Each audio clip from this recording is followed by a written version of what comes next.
North Korea has conducted one of the longest flights yet of a medium-range ballistic missile. U.S. Strategic Command says the North fired 2 missiles, one blew up. South Korean officials say the other flew about 620 miles into the Sea of Japan. North Korea recently claimed a series of technical breakthroughs in its goal of developing a long-range nuclear missile capable of reaching the continental U.S. There are new concerns tonight about the integrity of America's elections. The issue, ever more sophisticated attacks by cyber criminals and possibly foreign state actors. It has some in the government considering a worst-case scenario. Correspondent Kevin Cork's at the White House tonight with new details. We should carefully consider whether our election system, our election process, is critical infrastructure, like the financial sector, like the power grid.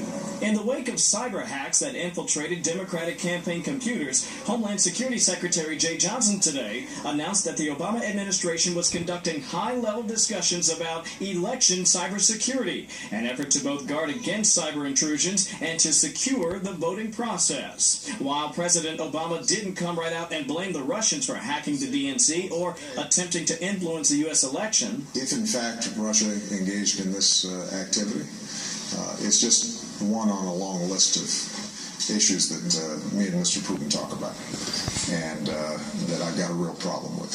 He did make it clear that Washington is suspicious of Moscow, and for good reason. There's certain things that states should not be doing to each other when it comes to cyber attacks. Still, White House officials downplay the danger. There are risks out there, but I think the American people can have quite a bit of confidence in our ability to mitigate those risks and to confront that threat.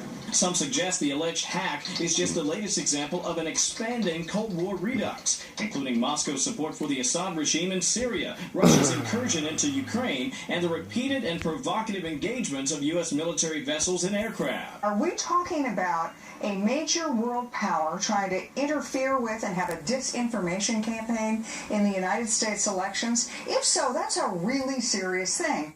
So serious, in fact, that the Obama administration now, Brett, has infrastructure in place that would enable them to levy heavy fines, not just on individuals, but also on countries if they were found to be hacking U.S. systems. But experts continue to warn that levies and sanctions alone won't be nearly enough. Brett?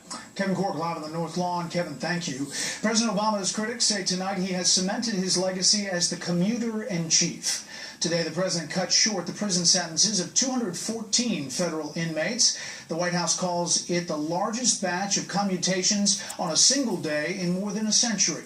Among those being freed, 67 prisoners serving life sentences. Almost all involved in today's action were serving time for non-violent drug crimes. The president has commuted 562 sentences during his 7+ years in office, more than the past 9 presidents combined.